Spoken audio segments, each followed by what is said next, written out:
Hello, everybody. This is Bernie Wolfsdorf. Thank you for joining us all today. It is a great pleasure to have as our esteemed guest, Mr. Charlie Oppenheim. Mr. Oppenheim was Director of Visa Control for the United States Department of State for 23 years before joining WR Immigration as Director of Visa Consulting. Charlie, say hi to everyone. Hello, it's a pleasure to be on this call today. Thank you so much again for joining us today. My EB-5 and litigation partner, Joey Barnett. Joey, thanks for joining us. Say hi to everyone. My pleasure. Happy to be here. Thanks for having me. Just trying to use up a little bit of time to get folks on board. I see numbers coming up. So my name is Bernie Wolfsdorf. I'm the managing partner of WR Immigration, a law firm with 9 offices throughout the United States. I'm in Los Angeles. Our firm now has almost 200 staff. I like saying I processed my first EB-5 case in 1992, but that's giving away my age. So today's program is titled Chatting with Charlie. This is an EB-5 investor visa update. We will be taking questions, so feel free to use the chat. I cannot promise you we will answer all your questions, but no question more than 1 sentence. Please, just very brief questions. And if we have time at the end, we will address your questions. So without further ado, I'm going to give this another 15 seconds or so just to get everybody going. For those of you who just joined us, Mr. Charlie Oppenheim, former Director of Visa Control for the United States Department of State for 23 years. Mr. Oppenheim was in charge of the Visa Bulletin for all numerically controlled visas. Charlie, just to do some chatting, during the time you were Director of Visa Control at the United States Department of State, how many numerically controlled visas were issued under your direction, sir? The decisions I made during my 23 years allowed over 9 million immigrant visas and adjustment of status cases to be processed on a worldwide basis. Which basically means every single numerically controlled visa other than the immediate relative category that would be a spouse, parent, or minor child of an American citizen. So yeah. Charlie is the one who literally, and Charlie, when Congress or the White House had complicated questions about new legislation or interpreting statutes, who did they go to in the State Department to understand how the process works? Who was the person required to analyze the data and make predictions to Congress and to the White House? Over my years, the White House, members of Congress, and others working on numerical control and immigration reform would always come to me on a regular basis and ask me to comment on their proposals, either as a new bill or thoughts on how to either do some type of immigration reform. And I also testified before Congress on 2 occasions and explaining to them the numerical control process, which govern the use of immigrant visa numbers each year. And so that plus the decisions I made, any immigrant that received an employment visa or a family sponsored visa or adjustment of status from January of 1998 through December of 2021 received that based on the decisions I made, which allowed their case to be finalized.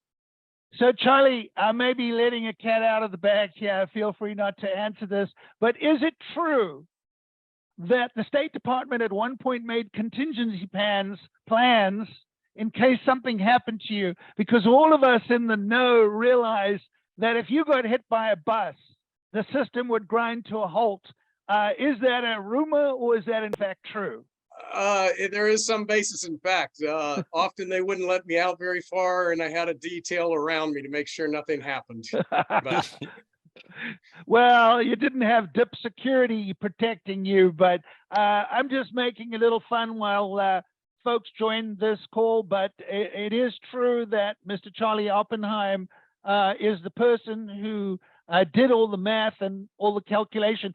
So, Charlie, as part of that process, would you reach out to both USCIS and to the various consulates worldwide in order to collect current data in order to make that prediction? Or did you in fact use the Harry Potter witching hat to pull out the numbers? many people did think that I was kind of like the Wizard of Oz operating behind a green curtain. There is some truth to that, but I did regularly consult with officers at my overseas posts at the State Department, both the consulates and embassies, as well as officials at the USCIS. The reason for that, I needed to get a variety of information from different sources so that I could make the most informed decision. In doing so, I would also often talk to NGO groups, attorneys, etc., because I wanted, like I said, I wanted to get a variety of information so I could figure out somewhere in all that I could make the best decisions based on the information. And it was very important to find out from both overseas post and immigration their workload capacity so that I could determine when I needed to make movements of the dates in order to maximize number use on an annual basis. Since Joey and I are in fact lawyers, I need to give a legal disclaimer that this webinar does not constitute legal advice. This webinar will be available on YouTube. You can Google Chatting with Charlie. It is for informational purposes only. If you want legal advice, you need to contact our law firm. Our contact information will be available, or you can just Google my last name, and we would be available to provide legal advice regarding immigration visa matters. In the meantime, this is merely opinions that we will share with you today. And again, it is my great pleasure for those who've just joined to be hosting with Mr. Charles Oppenheim and attorney Joey Barnett, my partner, to discuss the new EB-5 program, most important to make predictions on visa movement. I'd like to say a little bit about our firm, WR Immigration. I was very proud to be shortlisted for the Chamber's DE&I North America Awards. I didn't win, but the mere fact that I got nominated was a great honor and pleasure to me on account of what I'm going to call our progressive work in the area of DE&I. We have also developed unique technology, Rapid. It's based on a Salesforce platform, providing charts, data, and yep, it's a little bit arrogant, but many people are saying this is the leading immigration software. Best Lawyers gave us tier 1 for this year. So I'm extremely proud of the almost 200 people we have at WR Immigration. So without further ado, let's move on. There we go.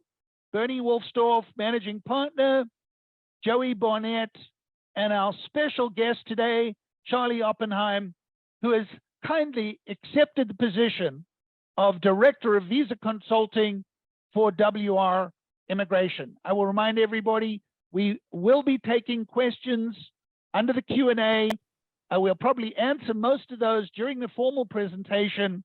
So, but if we do have time at the end, we will be answering your questions.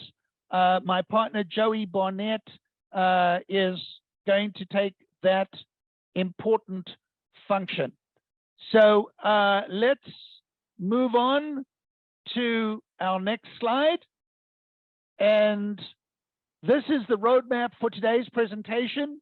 We're going to discuss the new requirements under RIA, the March 2022 new EB-5 program signed by President Biden.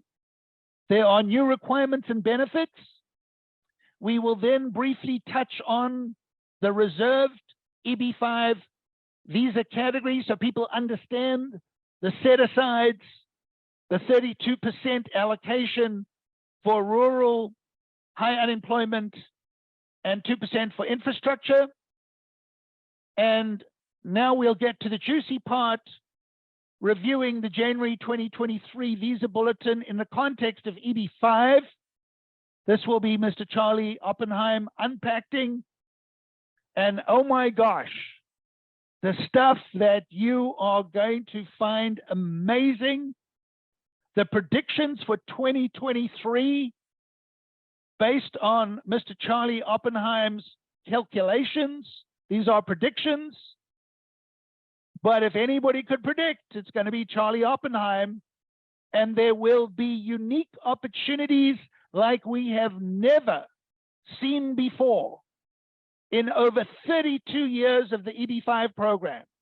There is an abundance of riches. And in a nutshell, both Chinese and Indian nationals in the correct set-aside categories will have zero waiting line if they file their petition in the next few months. Sorry to let the cat out of the bag, but that's the bottom line. A once-in-a-lifetime opportunity for high net worth individuals. Finally, we will discuss the new adjustment of status rules. This is the second and most exciting aspect of the RIA, which allows people to file an adjustment of status if they are legally in the United States. We'll do a bit of a deep dive on that. All the action in EB-5 should be under the adjustment of status rule. Of course, some people will choose to consular process. So, Charlie, I want to start off by just letting a cat out of the bag, asking you this one question.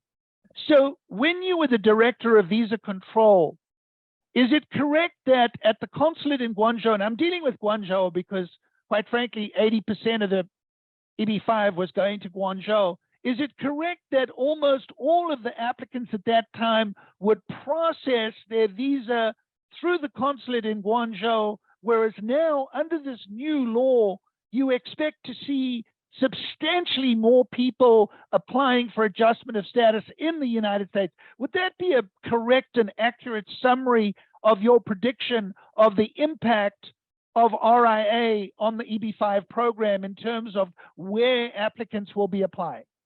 Yes, it is. That's 100% correct. In the past, I'd say at least 75% of the numbers were processed at Guangzhou, and now a much higher percentage will be able to be processed in the US for adjustment of status cases.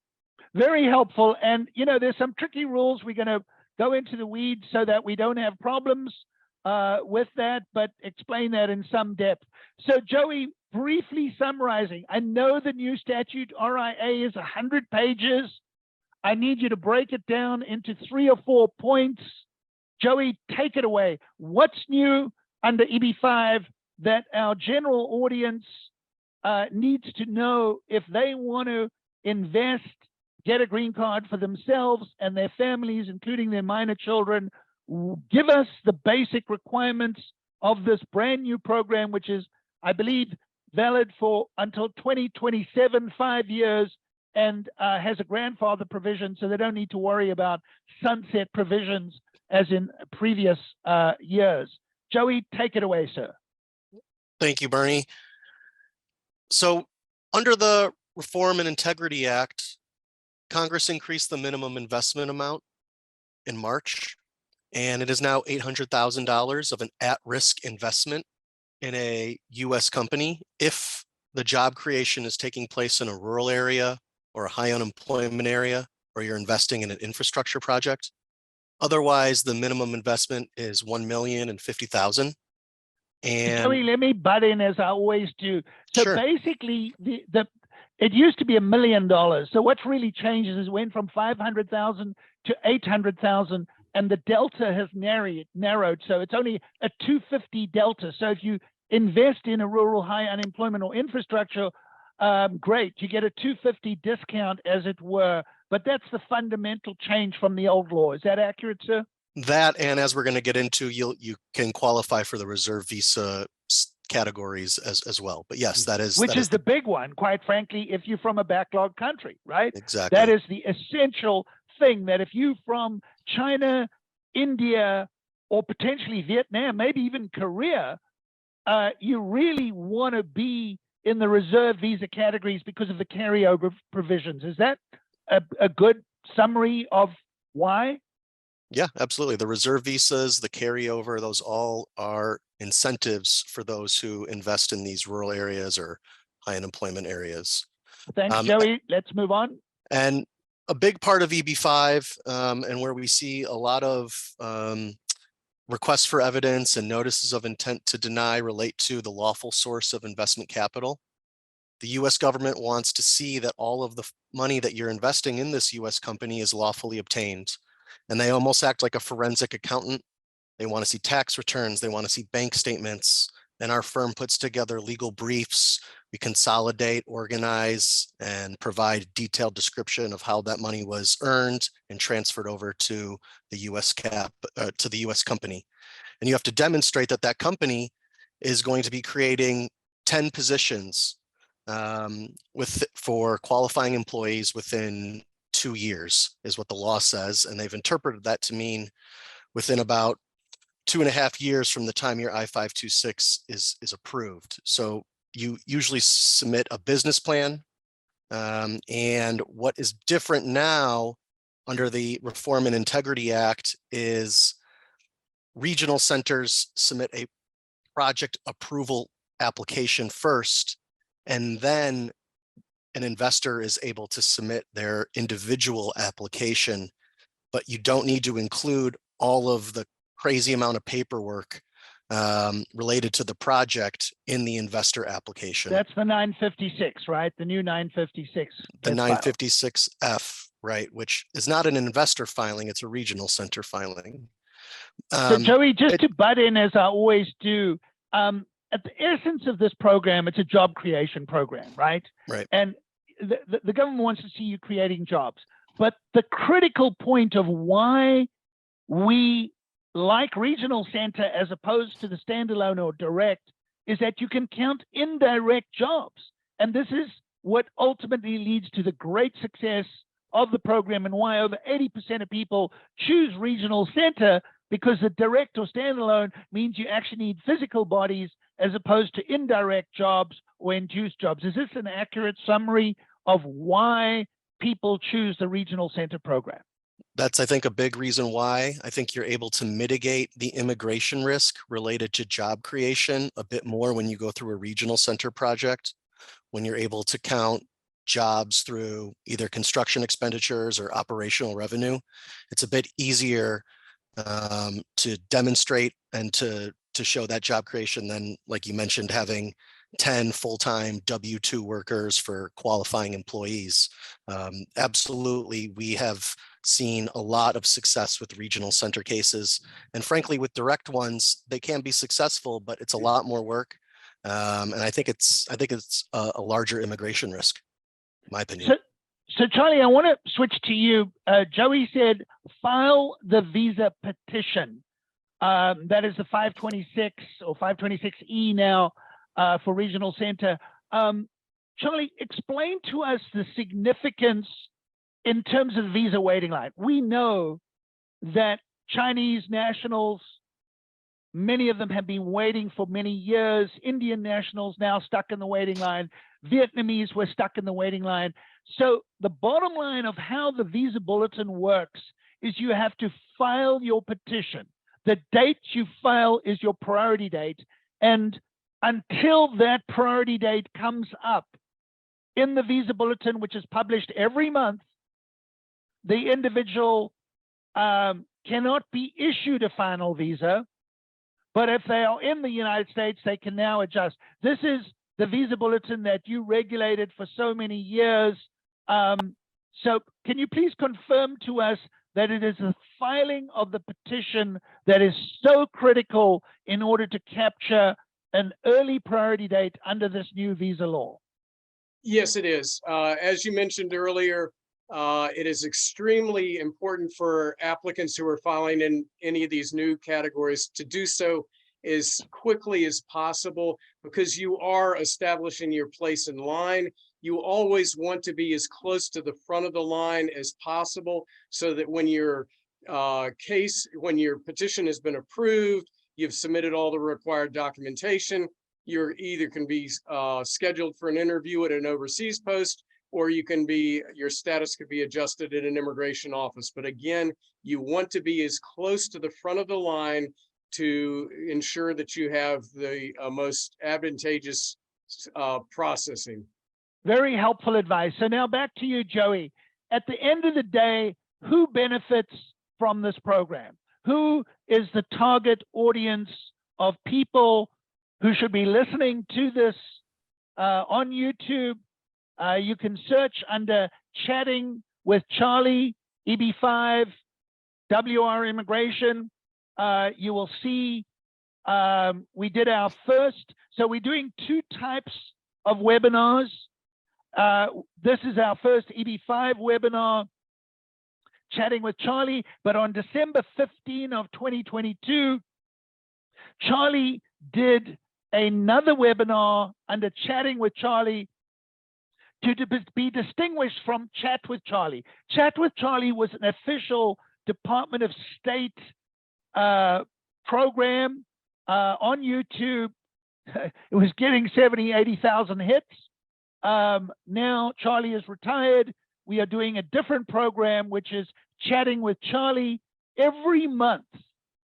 Just after the middle of the month, the next one will be on January the 18th, 2023. Charlie Oppenheim, together with my innovation and technology partner, Charina Garcia, will be commenting on what we hope will be the February visa bulletin. You don't want to miss this. It's going to have absolutely critical information on the other visa categories. That's EB1, EB2, EB3, EB4. Maybe Charlie will throw in a comment on EB5 to discuss movement of the two visa categories on the visa bulletin. Firstly, we have the final action date. The final action date is the basis upon which a visa can be issued. And then we have the application filing dates, or the chart B, which will give you an estimate of where the State Department plans to be by the end of the fiscal year. The end of this fiscal year, of course, is September 30, 2023. That's the end of the FY 2023 fiscal year. Back to you, Joey. Who exactly can benefit from this EB-5 program, this what I'm going to call new and improved EB-5 program? Who benefits, Joey? There's a wide variety of people who can take advantage of the EB-5 and benefit from it. Certainly those in the United States, international students on F1s or on OPT. We have a lot of clients who are able to remain in the US with gifts or loans from parents. Successful international business people are another big sector of our clients. There are a fair amount of laid off H-1B workers who are trying to find out ways to remain in the United States. And with these new adjustment of status rules, EB-5 is now an option for them, in particular if they do a reserve visa investment. And you know, we could talk a little bit more about others who are in the United States, whether they're on an H-1B visa or an O-1 or an L-1. With this new adjustment of status rule, your I-526 does not need to be approved to move forward with that application. That was one of the big changes, and we'll get into that a bit more. So You can file an adjustment of status if you're lawfully in the United States and otherwise are eligible at the same time that you file your EB-5 petition. So let me deal with a hypothetical here, Joey. Let's assume that I came on a tourist visa to visit my kid who's in college. They just lifted the travel ban on China. A lot of Chinese visitors coming to the United States on tourist visa to see their kids attending school at college. And they happen to come upon our YouTube of this particular presentation. They've been in the United States for 90 days. They call Joey Barnett. They say, Joey Barnett, I just found your thing on YouTube, this chatting with Charlie. I've been here for 90 days. I've got $1 million in the bank, or I've got 800,000 in the bank. I want to do this EB-5. Can they, in fact, file for an adjustment of status under the reserved set-aside rural high unemployment or infrastructure? And can they legally stay in the United States, get a work permit after a few months, as quick as 2 or 3 months now, after a few more months, get a travel permit? Is this now legal for people who came on tourist visas but did not have a plan to stay? They didn't even know about this. Most people don't know about this until they listen to our webinar. Can these people, in fact, now apply for concurrent adjustment of status, yes or no, Joey?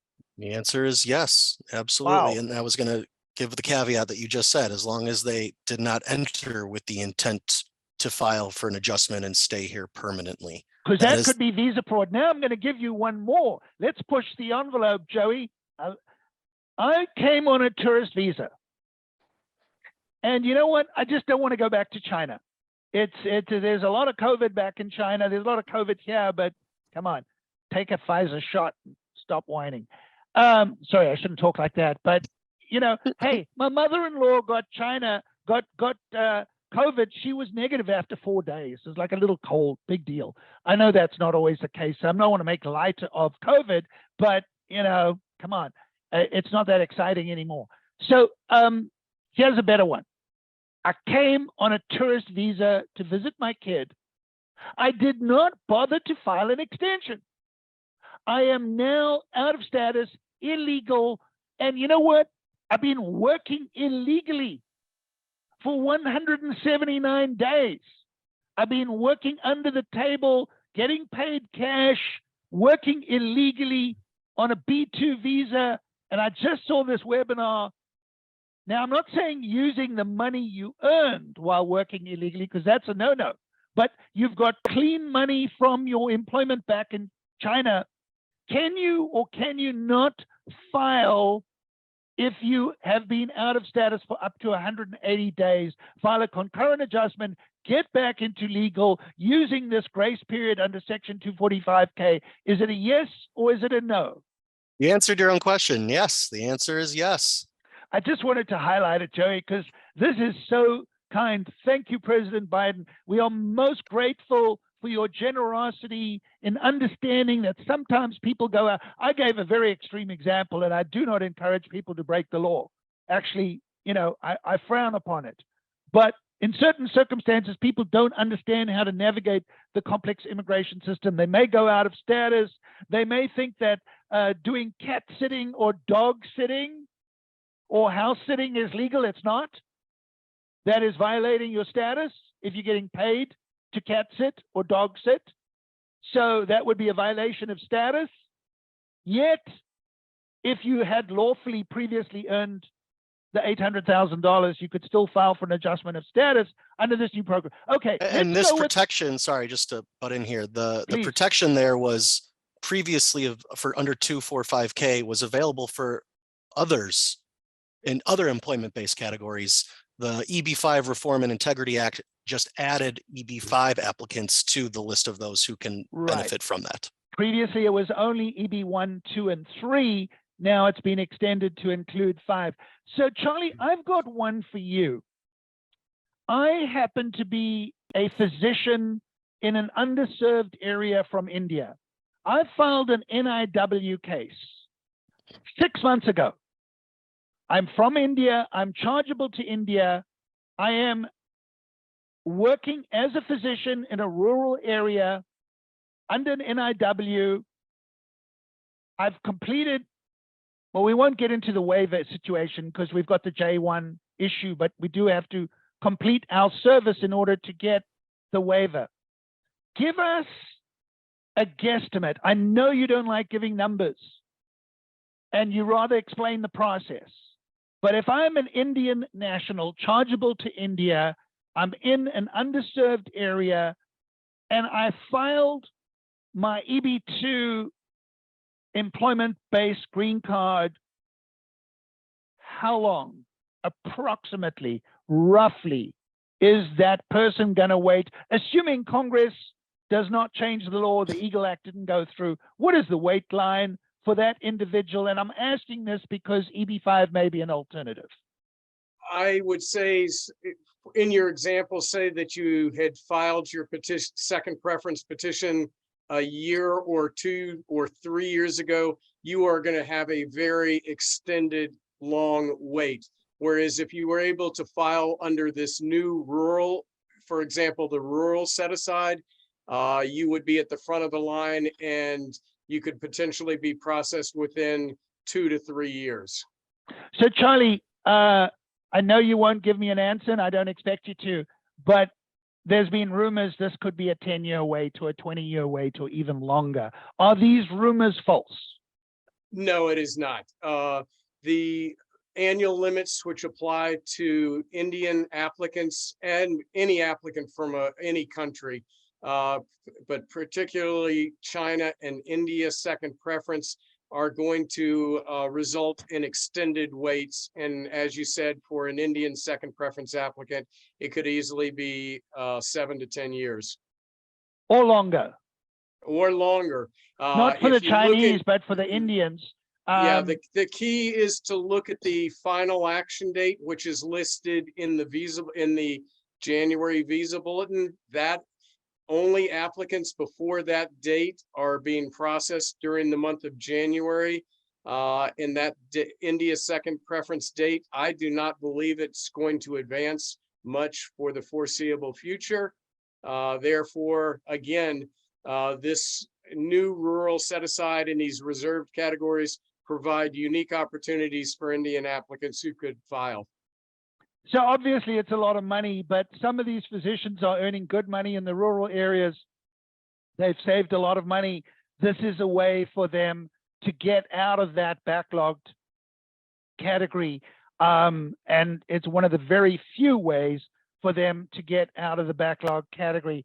So let's now drill down on the visa bulletin. Joey, I want you to explain, we've touched on this. I've already whet everybody's appetite on this. Explain to us what the RIA does in terms of allocating visas, and fill us in. Why do we have the slide up? Sure. So the new law created 3 new visa categories: rural, high unemployment, and infrastructure. And it reserves visas that are in the annual limit that are given to EB-5 in these numbers that you see on the PowerPoint. 20% for rural, 10% for high unemployment, and 2% for infrastructure. What is rural? What is high unemployment? What qualifies? High unemployment is any area what's about 150% above the national unemployment rate. So you really have to dig into the census tract or the adjacent census tracts to where the actual project Can you do that location old is. gerrymandering thing where you create an Italian boot and just keep finding all the poor areas? Is that allowed? That's no longer allowed. That's one of the changes. It now has to be adjacent. So we kind of call that the donut hole. Any census tract around the project location can be and used. Yet many of the old projects still qualify, correct? A fair number of them do, yes. And rural, what does rural mean? Is that there's got to be some cows? Is that enough? It has to be located outside of an MSA in a town of, was it over 20,000 or something like that? Under 20,000. Under Under 20,000 20,000 and outside an MSA. Yes. Sorry, I'm just calling you, and I'm not going to get into infrastructure because it's only 2%. And so, but the big thing here is that every year there's a certain number of visas that are allocated to EB-5, and 32% of those are reserved for investors who invest in these separate areas. And which is why the Chinese and Indians are now current, because they started a new three new waiting lines, right? Exactly. And the State Department has pretty much indicated that those who filed before the RIA came into existence are all in what they call the unreserved visa category. Which we think is very unfair, but Charlie, we were talking about this previously, the so-called petition portability. The State Department's made it very clear now that they are going to adjudicate that under the old law, and they are not going to allow petition portability. Is that your understanding as well, Charlie, of the current State Department rule with regard to unreserved? You're stuck in the old line, and sorry, it got 32% longer. Yes, that's my understanding at this point. I do expect many people to take exception to that and possibly challenge that interpretation, potentially leading to a change, but that is speculative. But for now, they're applying that rule. They're basically taking, hey, this was the law at the time, and that RIA is not retroactive in terms of so if you had a rural case from 5 years ago, you filed under rural, clearly met the rural classification. Good luck trying to port that into one of the new reserved categories. Not going to happen under the current rules. We'll see where the courts go on that, but the bottom line is it's not going to happen. So, Joey, that's very, very helpful. The only other thing I wanted to mention about this, and we're going to get into the numbers a bit more with Charlie in a second, is that the other provision has to do with the carryover. So if in a fiscal year, the 32% are not used, then the RIA states that they can be carried over to the next fiscal year and for use in the next fiscal year as well. So that adds a little bit of a hiccup to normal visa control that Charlie will be talking about. I wouldn't call it a hiccup. I would call it a bonanza. I would call it a huge bonanza, because in the past, and I've made a lot of noise about visa wasting and visa incinerating and visas getting trashed, almost 17,000 visas, much needed EB-5 visas were wasted in FY 2021, which I think is just horrific considering the waiting lines. But let's not go back. Let's look at the current law. And the amazing thing is that Congress does now have formal crossover, carryover of unused reserved visas into the next category. This is where we need Charlie. It's going to get more complicated at this point, but Charlie's going to help us unpack all of this information. So Charlie, what we have here are the four new, the four EB-5 categories. We have the old unreserved. This is the final action date. This is not the date for filing. This is the current date for issuance for January 2023. Charlie, please take us through, what are we seeing here? China unreserved, those are the four China unreserved categories, all backlogged to March 15, 2022. I know the chart B is showing a January 2016 date. India, final action date at November 2019. That's why I've been harping on the opportunities for Chinese and Indian nationals under the three new categories. Charlie, explain to us what you see on this chart, which you used to control up until your retirement. What are we seeing, and how does this benefit RIA applicants under the new law? Right. We touched on this briefly earlier, and the visa bulletin the dates listed in the visa bulletin indicate the final action dates which govern visa availability for the particular month. In this case, it means that in the fifth preference unreserved categories, for example, Chinese applicants with a priority date earlier than March 22nd, 2015 could be processed. And again, the filing date of the petition to accord immigrant visa status typically becomes the applicant's place in line. In the three categories, the three new set aside, you'll notice that it is listed as C. Whenever you see a C listed, that means the category is current and the numbers are immediately available for all applicants who have an approved petition, and all the required documentation and clearances for their case have been received. And therefore that could potentially allow for visa issuance at an overseas post or adjustment of status in the US. So this is amazing to see, because previously, again, we had China, we had India, we had Vietnam backlogged.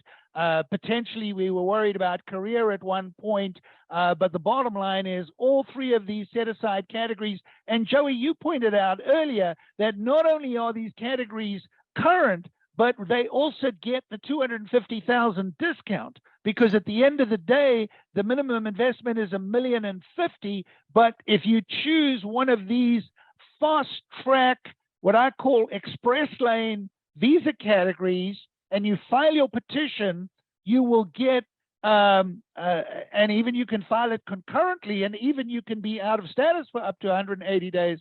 Wow, President Biden, thank you. This provides enormous opportunities. Unfortunately, it's only for a few thousand high net worth individuals or people who are in fact gifted. Kids may get gifts. We have seen boyfriend, girlfriend relationships. Has to be a bona fide relationship, but it can be a gift, and people can in fact take advantage of the concurrent filing. Now, in the next slide, I'm going to build this one up a little bit. There's a reason why a lot of people are on this call. They want to hear Charlie.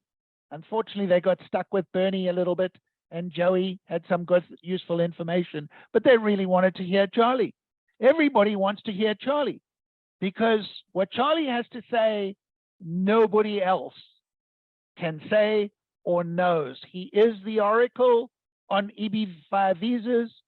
And one of the most important things that Chinese and Indian nationals, because they are backlogged, and potentially Vietnamese as well, need to do is they need to calculate. Charlie mentioned you need to file your petition immediately to catch your place in the waiting line. But not everybody's got $1 million lying around, or even 800, 1,050,000, or even 800,000. It takes time, currency exchange. They got to get the money out legally. We've got to do the source of funds on your case.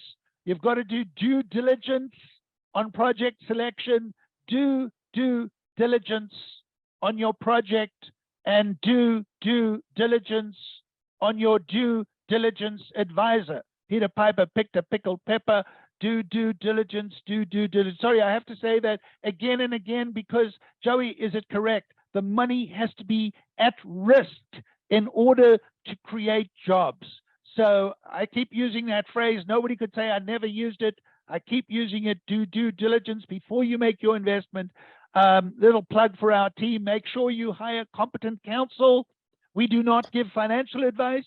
We're not qualified to do it, but we will give you good immigration advice. And now, folks, the slide we've all been waiting for. This is it.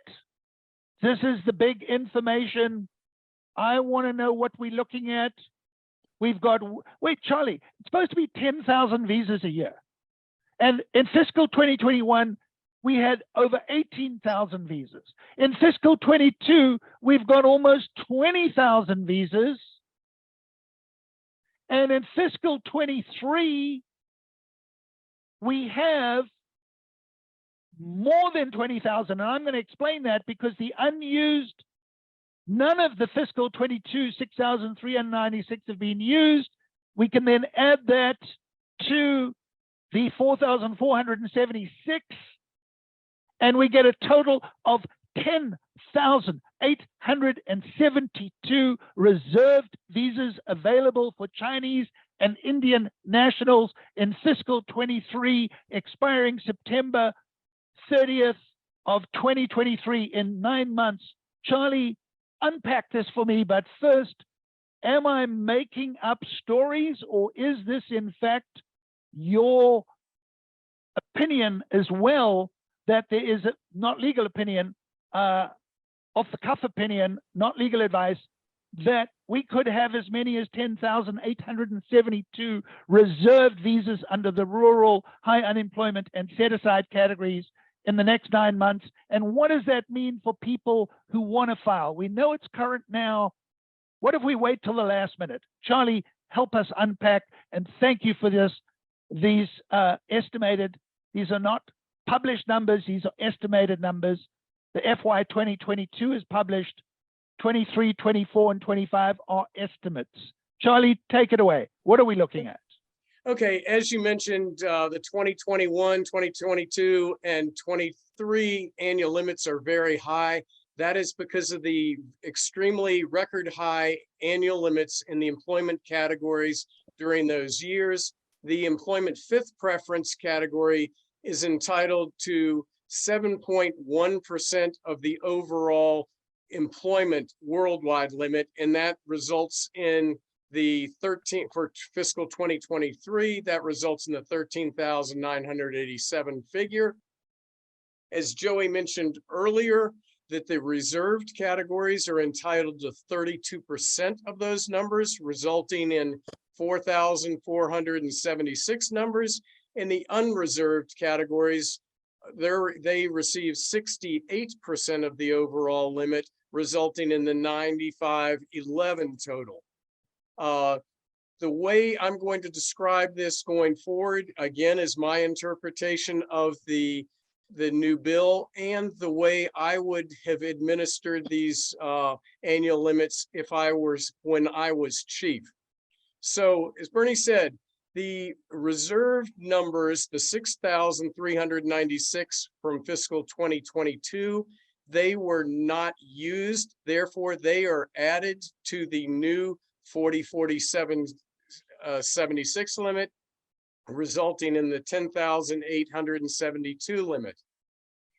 The 6,096 numbers, I would have used those numbers first for the processing of the 2023 reserved applicants, because if those 6,396 numbers are not utilized during fiscal 2023, they, quote, disappear in terms of reserved applicants.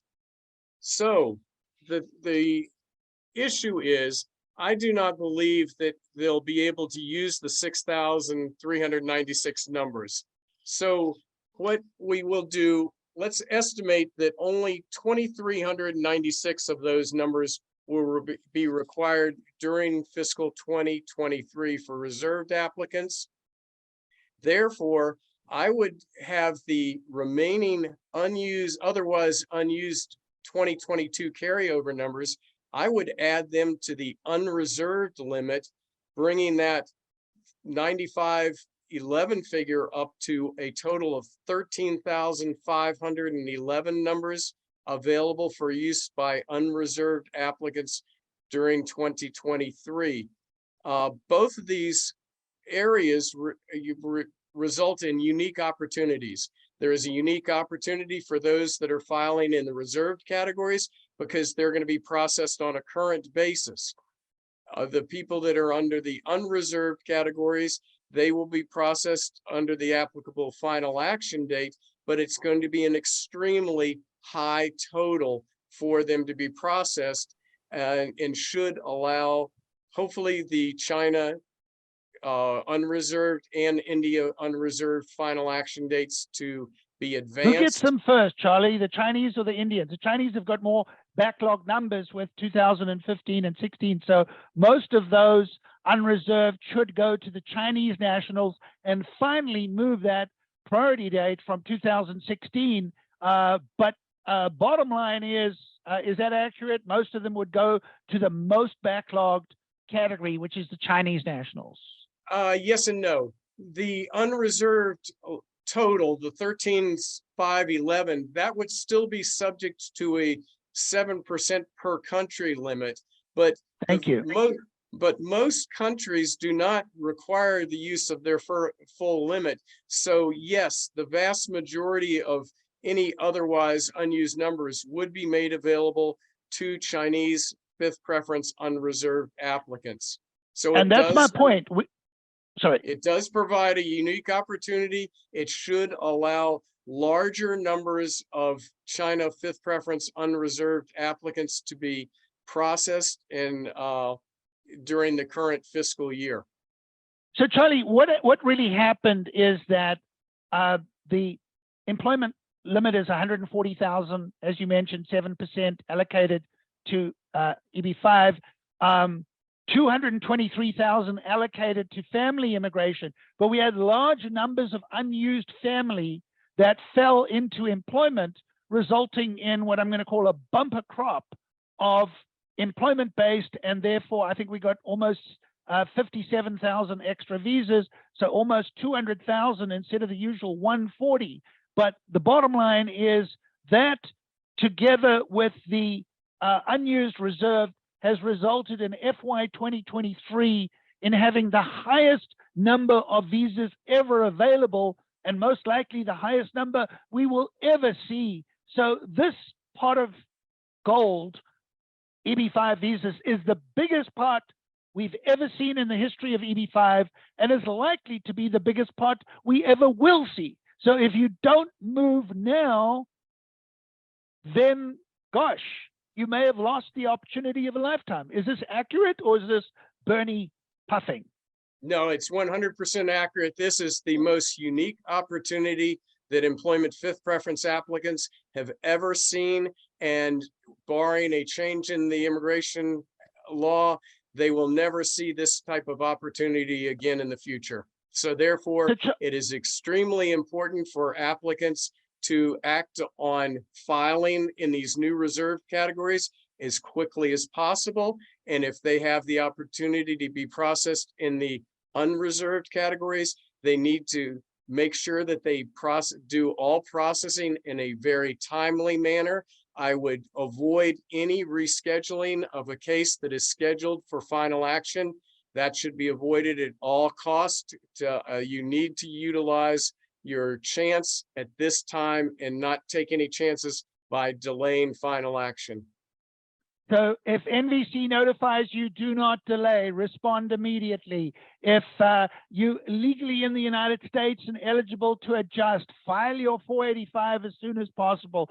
Do not miss this opportunity, folks. EB-5 is getting hot, but people are not catching this, that the old pre-RIA cases, if they're lawfully in the United States. Joey, do you need to have an approved 526 if you're an old pre-RIA? Let's suppose you lawfully in the United States on an H or L, making it simple. You can file an adjustment based off the receipt from 3 years ago. Is that accurate, sir? Yes, it is. We're doing it all the time.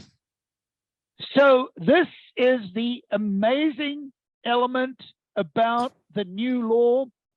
This is going to be our final slide for today. And we've already spoken about this, but I can't keep a good secret is my problem. Joey, if you enter on an ESTA, you're one of the 30 countries or so that have the privilege of 90-day admission. Can you file an adjustment of status? Yes or no? No. Absolutely not. So the ESTA folks, you're out of luck if you don't have what I'm going to call a proper visa, a B, an F, and I'm not encouraging people to come on Bs. I've mentioned that before. But if you've been in the US on a B for over 90 days, you may be eligible to file, provided you did not have intent for the third time.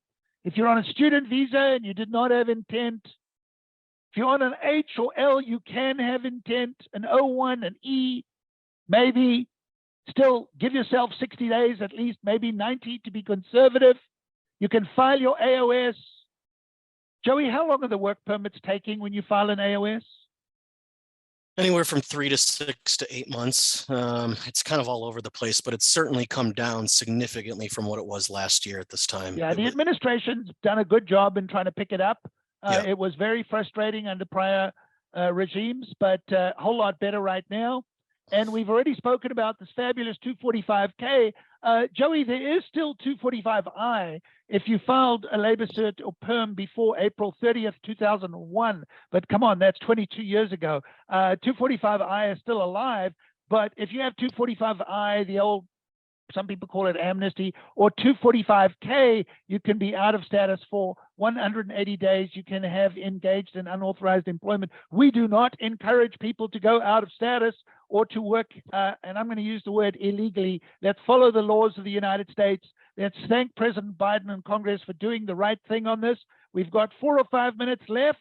Thank you, everybody. Thank you, Charlie, for giving your, I know you put a lot of time and effort into doing the math and calculations. This is going to be on YouTube, folks. Please spread it.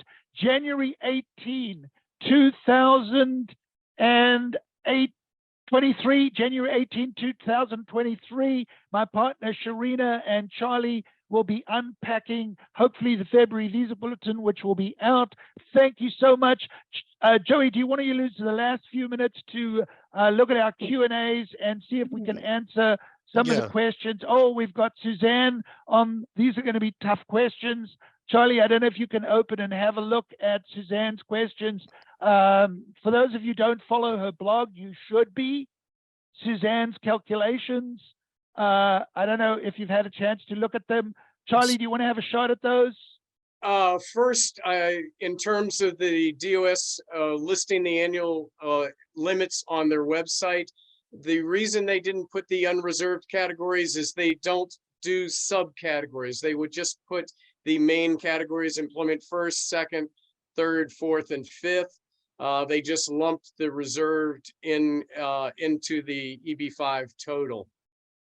But they don't add. Your replacement will be listening and get the message of what your interpretation is. Thank you, Suzanne, for bringing that to our attention. Do you want to have another shot at Suzanne's question, number 3?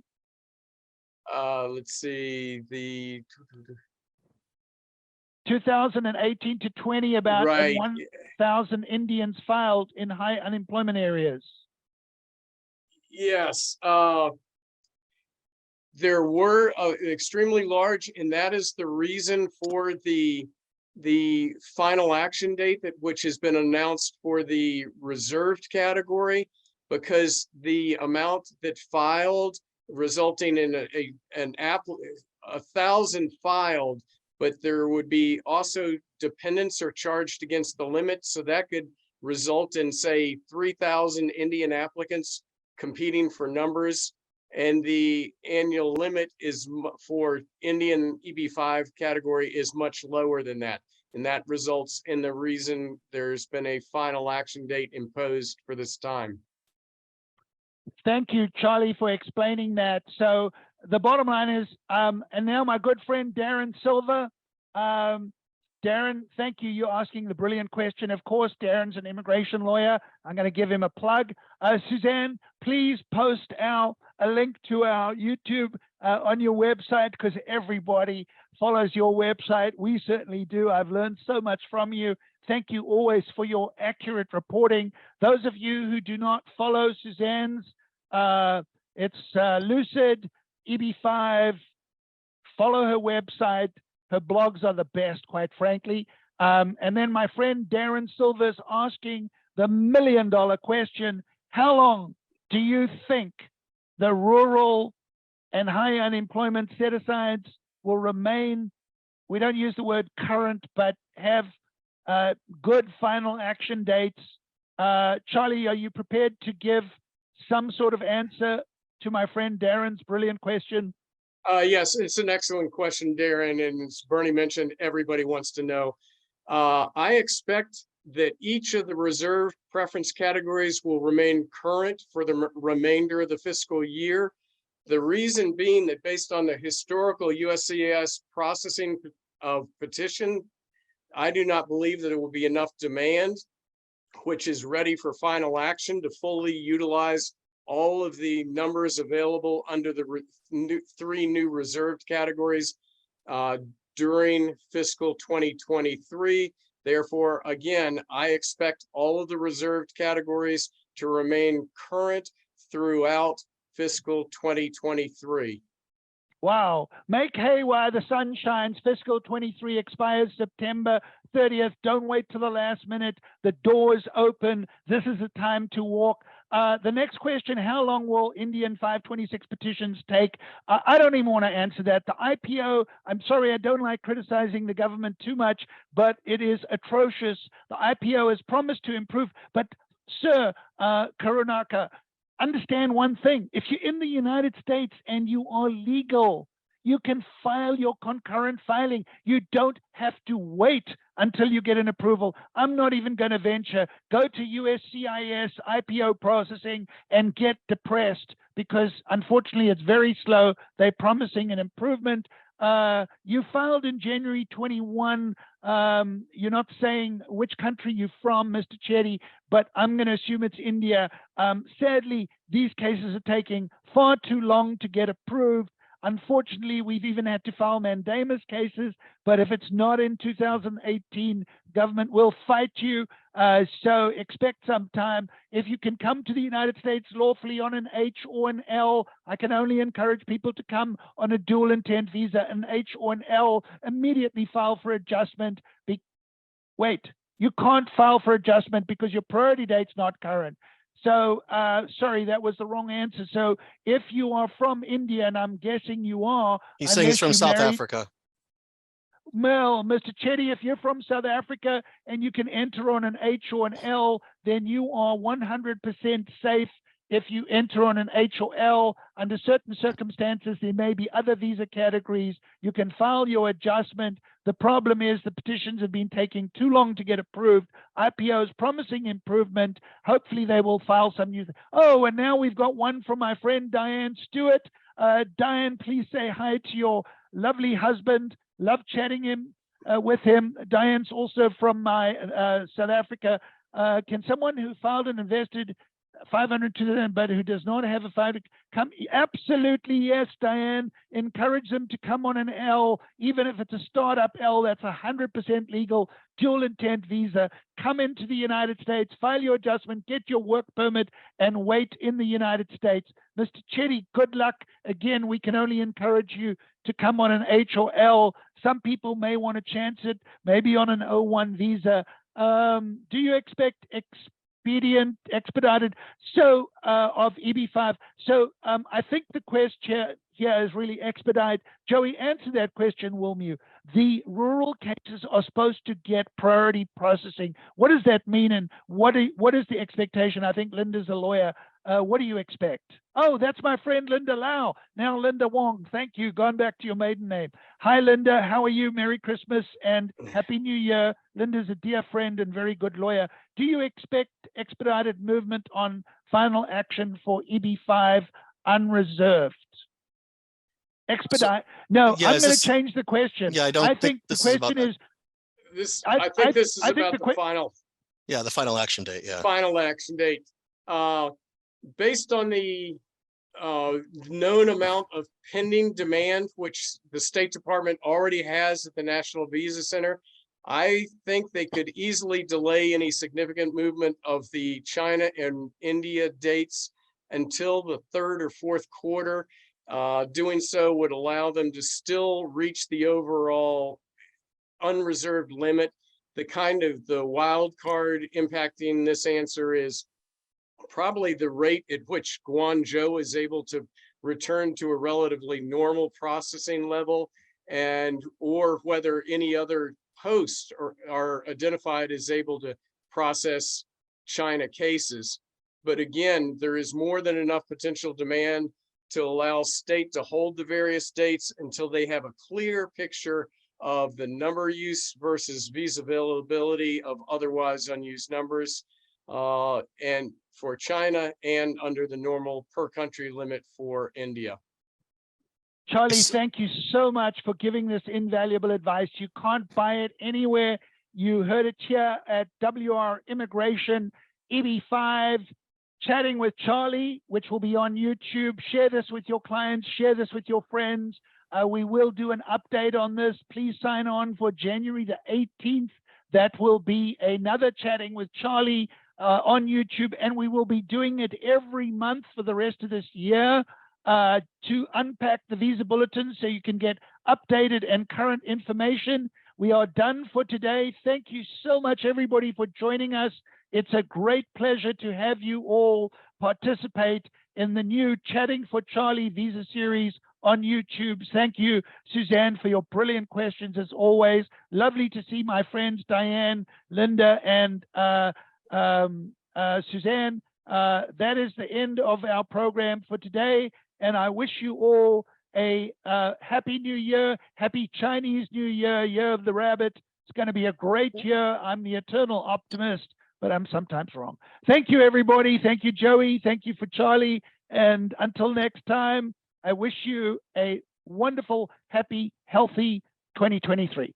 Thank you, everyone. Bye.